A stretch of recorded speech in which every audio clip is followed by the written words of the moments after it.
Bonjour et bienvenue. Aujourd'hui, on plonge dans un dossier vraiment passionnant. Ah oui, Ça mélange football de haut niveau, identité nationale et pure stratégie de carrière. tout à fait. Et au centre de tout ça, on a un joueur, Andy Diouf. Un jeune milieu de terrain qui est bourré de talent, mais qui, aujourd'hui, se retrouve dans une situation incroyablement complexe. C'est le mot. Pour décortiquer cette histoire, on s'appuie sur deux articles très fouillés publiés le 24 janvier 2026. Ils nous donnent vraiment une vision complète de son profil, de son bras de fer silencieux avec la sélection du Sénégal et de la position du coach, Pape Thiawa. Oui, et l'enjeu ici, c'est pas juste de savoir s'il va porter le maillot du Sénégal ou non. Non, c'est plus profond que ça. Exactement. Ce qu'on veut comprendre, c'est un peu la mécanique derrière ce genre de décision. On a un jeune joueur qui est en difficulté dans un club immense, l'Inter Milan. Oui. Et en face, une équipe nationale, le Sénégal, qui est au sommet de sa gloire. Ils sont fraîchement champions d'Afrique. C'est ça. Notre analyse va donc explorer ce dilemme. Est-ce que c'est un choix du cœur, un calcul de carrière ou un peu des deux? On va décortiquer le parcours du joueur, la psychologie du groupe sénégalais et ce que ça nous dit du football moderne. Parfait. Alors, commençons par le début. Qui est ce Andy Diouf? Oui, posons les bases. Pour ceux qui ne le connaissent pas encore parfaitement, c'est un milieu de terrain né en France en 2003. Un pur produit de la formation française, il est passé par le prestigieux centre de formation de Rennes. C'est ça. Il a vraiment explosé aux yeux de l'Europe avec le RC Lens. Et c'est ça qui lui a valu ce transfert, un peu un transfert de rêve, à l'Inter Milan en août 2025. Oui. Sur le papier, c'est le prototype du milieu moderne. Polyvalent, capable de défendre, d'attaquer, ce qu'on appelle un box-to-box. Un talent brut. Oui, et c'est justement ce décalage entre le talent brut et la réalité du terrain qui est saisissant. Ah, Son arrivée à l'Inter, ça devait être une consécration, mais pour l'instant, ça tourne un peu au vinaigre. c'est-à-dire? On est en janvier 2026 et sa saison est un quasi-cauchemar pour lui. L'entraîneur, Christian Tchivou, ne lui fait absolument pas confiance. Pas du tout. Les sources sont formelles. On parle de quelques minutes de jeu. Des bribes de match, quoi.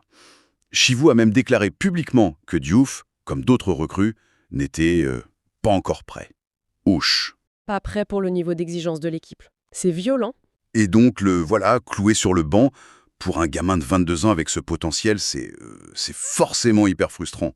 Mais le pire, c'est qu'il est complètement coincé. C'est ça le nœud du problème. Il y a une règle de la FIFA, assez méconnue du grand public, Oui, oui. qui stipule qu'un joueur ne peut pas évoluer pour plus de 2 clubs différents au cours de la même saison. Et comme il a déjà été aligné pour 2 équipes cette saison-là, il est administrativement bloqué. Donc il ne peut pas bouger. Exactement. Ni vendu, ni même prêté pendant ce mercato de janvier. Il est prisonnier de sa situation à Milan jusqu'en juin, condamné à regarder les autres jouer. On imagine la spirale négative.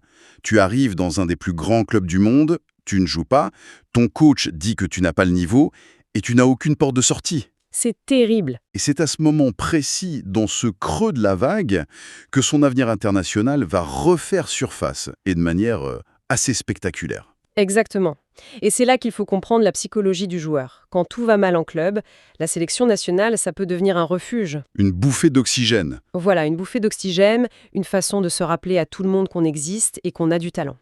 Et dans le cas de Diouf, c'est encore plus complexe, parce que sa position a longtemps été ambiguë. C'est vrai, il faut le rappeler. Andy Diouf, il a fait toutes ses classes en équipe de France de jeunes. Oui, toutes. Il a porté le maillot bleu des U16 jusqu'aux espoirs. Logiquement, l'objectif ultime, c'était l'équipe de France A. Bien sûr. D'ailleurs, encore en septembre 2023, il tenait le discours classique du joueur binational. C'est un choix difficile, j'ai 2 cultures, mon cœur balance, le discours prudent qui ne ferme aucune porte. Et puis, tout bascule. Le ton change radicalement. Qu'est-ce qui se passe? D'après les sources, le catalyseur, c'est la qualification du Sénégal pour la Coupe du Monde 2026. Peu de temps après, alors que sa situation à l'Inter se dégrade, il prend la parole. Où ça? Sur la chaîne YouTube de son propre club. C'est un choix de plateforme qui est très fort. Et là, il ne laisse plus de place au doute. Je le cite. Le Sénégal est le pays de mon père, là où vit la quasi-totalité de ma famille. Le Sénégal fait partie de moi. Ah oui, là. On n'est plus dans l'hésitation, on est dans l'affirmation identitaire. C'est un message très, très clair. Ce n'est plus une simple interview, c'est une déclaration de candidature. Un appel du pied, comme on dit, mais un appel du pied fait avec un porte-voix. Absolument, en utilisant les médias de l'Inter, il s'assure une résonance maximale. Oui, Ce qui est frappant ici, ce n'est pas tant qu'un joueur change d'avis, ça arrive tout le temps, c'est le timing qui révèle tout. Le timing? Sa déclaration, ce n'est pas un choix du cœur fait dans un moment de gloire personnelle, c'est un pari stratégique fait depuis le banc de touche, c'est une tentative de reprendre le contrôle de son propre récit. C'est habile. Très. Au lieu d'être le jeune qui galère à l'Inter, il devient le talent qui se positionne pour jouer la Coupe du Monde avec le Sénégal. C'est une excellente lecture de la situation, ça. Il change complètement la conversation à son sujet. Mais alors, comment est-ce que ce message, à moitié sincère, à moitié stratégique, est reçu au Sénégal? Ah!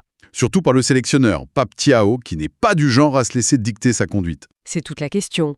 Pape Thiaw, qui a été confirmé à son poste en décembre 2024, il a une philosophie très claire qu'il martèle depuis sa prise de fonction. Laquelle? Pour lui, la porte est ouverte à tout joueur sénégalais, où qu'il soit né, où qu'il joue. Il a cette phrase qui revient sans cesse « Je ne fais pas de distinction entre binationaux, locaux ou autres ». D'accord, mais il y a une contrepartie non négociable, l'engagement doit être total et sincère. Il cherche des joueurs qui ont la flamme, un attachement viscéral au maillot. Il ne veut pas de choix par défaut. Et il a prouvé que ce n'était pas que des paroles en l'air. Les articles nous rappellent cette fameuse tournée européenne qu'il a faite il y a un an, en janvier 2025. Oui, c'est vrai. Il est allé voir les joueurs un par un dans leur club, pour leur parler droit dans les yeux, et Andy Diouf était sur sa liste. Il voulait sonder les intentions, expliquer son projet et obtenir un engagement clair.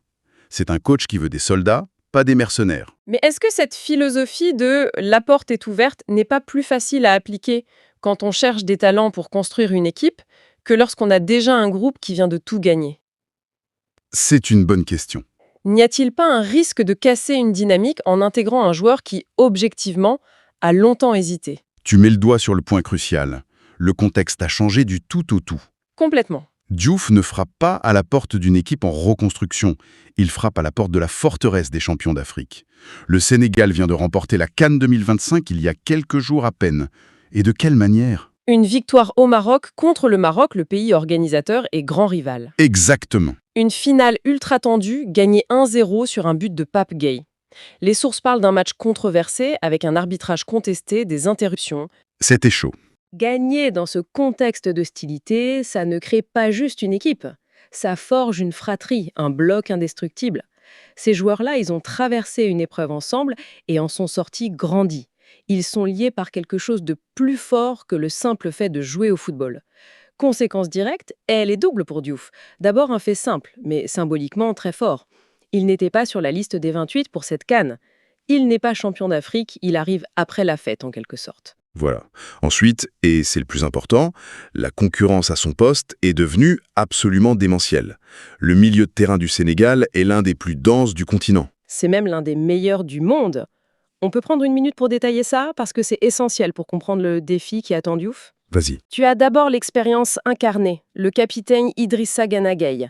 Même s'il avance en âge, il reste le patron, le régulateur, le taulier du vestiaire. Indéboulonnable. À côté de lui, tu as la nouvelle génération qui a pris le pouvoir. Pape Matar Sarr, qui brille en première ligue avec Tottenham, un joueur d'une intelligence de jeu et d'un volume exceptionnel. Et il ne faut surtout pas oublier la révélation, Lamine Camara. Ah, Lamine Camara. Le gamin de génération foot qui a mis tout le monde d'accord.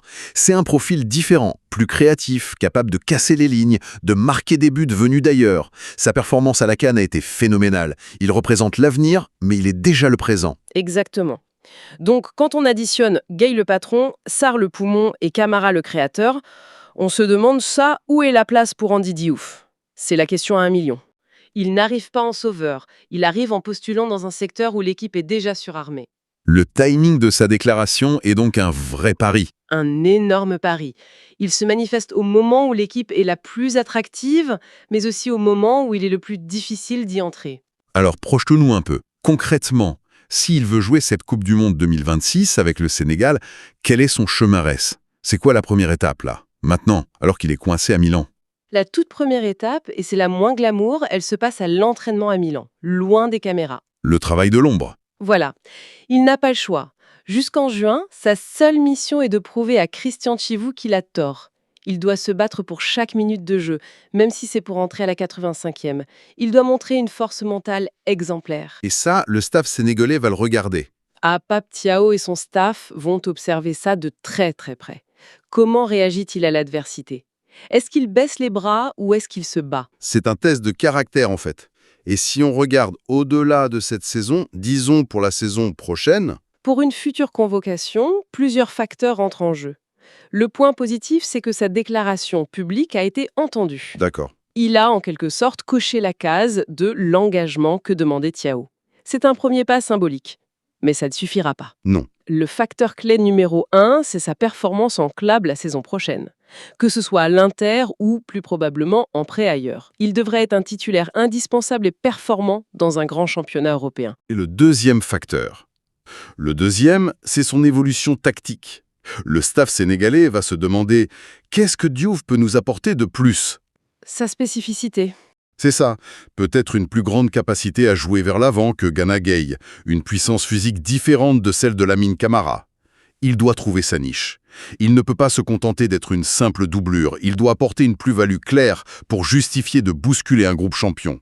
Les sources rapportent d'ailleurs un consensus chez les observateurs du foot sénégalais. Tout le monde s'accorde sur son immense talent. Personne ne doute qu'il a le niveau intrinsèque. Non, le talent n'est pas le problème. Mais l'idée générale, c'est que sa trajectoire est désormais la clé. S'il explose enfin en club et enchaîne les performances de haut vol, il deviendra un renfort presque inévitable. Mais s'il continue de stagner, son appel du pied restera lettre morte. Absolument. Il a 22 ans, il ne faut pas l'oublier. Le potentiel de développement est encore énorme. La situation actuelle, c'est une épreuve du feu. Oui, Un test de sa résilience pour surmonter l'échec à l'Inter et un test de la sincérité de son engagement pour le Sénégal. S'il réussit ce double test, les portes s'ouvriront.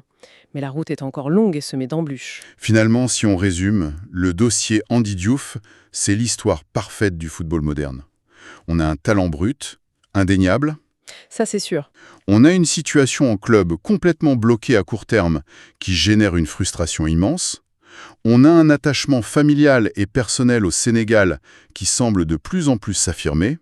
Oui. Et en face, une équipe nationale qui est une machine de guerre, championne d'Afrique, où la concurrence interne est à son apogée. C'est l'équation parfaite. Son futur avec les Lions ne dépendra pas d'un seul élément, mais de l'alignement de toutes ces planètes. De tout ça en même temps. Voilà, de sa capacité à rebondir et à s'imposer en club, et de la constance de son engagement. La porte, comme le dit Pape Thiaw, est ouverte, mais le seuil pour la franchir est monté d'un cran. Ah oui. Ce n'est plus la porte d'une sélection, c'est celle du club très fermé des champions d'Afrique. Et pour y entrer, il faut montrer patte blanche et surtout des jambes de feu. Et toute cette histoire, ça nous pousse à réfléchir un peu plus loin, sur ce qui motive vraiment un choix de sélection nationale aujourd'hui. Oui, à une époque où les talents sont mondialisés, où les joueurs ont plusieurs passeports, plusieurs cultures, qu'est-ce qui pèse le plus lourd dans la balance ? Est-ce que c'est l'héritage familial, la fierté de représenter la terre de ses parents, ou est-ce que c'est un calcul purement sportif ? Choisir la sélection qui offre la meilleure chance de jouer une Coupe du Monde, de briller sur la scène internationale. L'opportunité. Est-ce l'attrait d'un projet gagnant, l'envie de sauter dans le train de la victoire, comme c'est le cas avec le Sénégal en ce moment, ou alors est-ce quelque chose de beaucoup plus profond, de plus intime, une connexion qu'on ne peut pas vraiment rationaliser ? Le parcours d'Andy Diouf dans les mois à venir sera une étude de cas fascinante pour essayer de démêler tout ça.